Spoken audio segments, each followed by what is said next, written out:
ये बात करीबन 70 साल पुरानी है।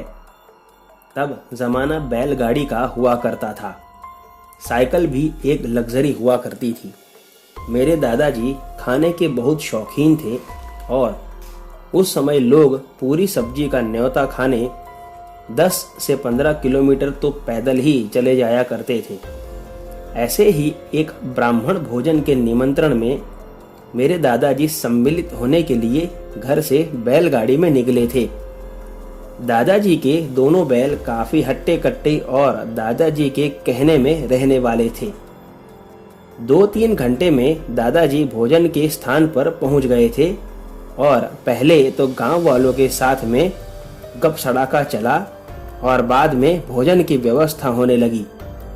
भोजन तैयार होने पर दादाजी भोजन करने बैठ गए। काफ़ी अच्छी डाइट थी उनकी। करीबन 10 से 15 बड़ी पूरियां और कोहड़े की सब्जी खाने के बाद कुछ भोजन घर के लिए भी ले लिया और अपने गांव जाने के लिए निकल पड़े अपनी बैलगाड़ी में। अंधेरा काफ़ी हो चुका था और दादाजी बैलगाड़ी लेके आगे बढ़ते जा रहे थे।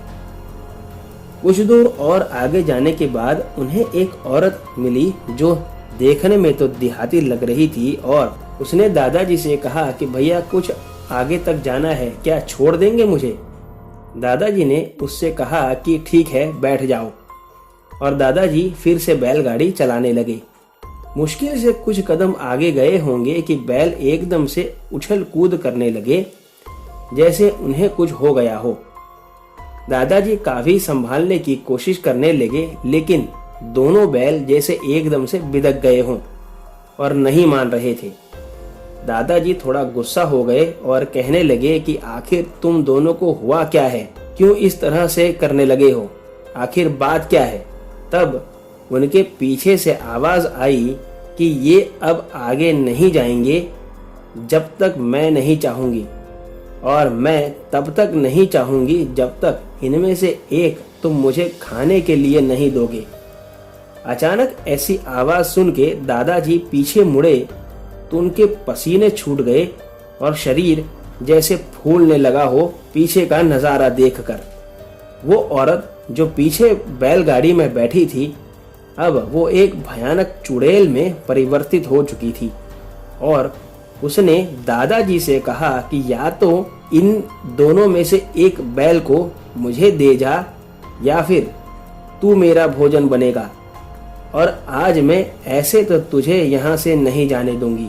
दादाजी काफी डर गए थे, लेकिन अपने बैलों को बहुत प्यार करते थे और कहने लगे कि इनमें से तो बेशक मैं किसी को भी तुम्हें नहीं दे सकता, लेकिन अगर मरना तय ही है तो फिर मुझे मार दो, लेकिन मेरे बैलों को छोड़ दो।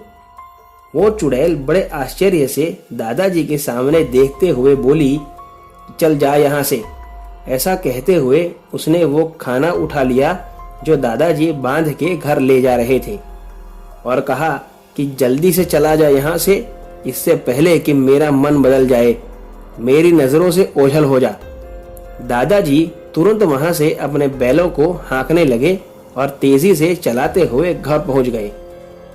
दादाजी कई सालों तक इस वाकये की चर्चा करते भावुक हो जाते और कहते कि आखिर उस दिन एक चुड़ैल में भी दया जग ही गई थी मेरी दशा देखकर।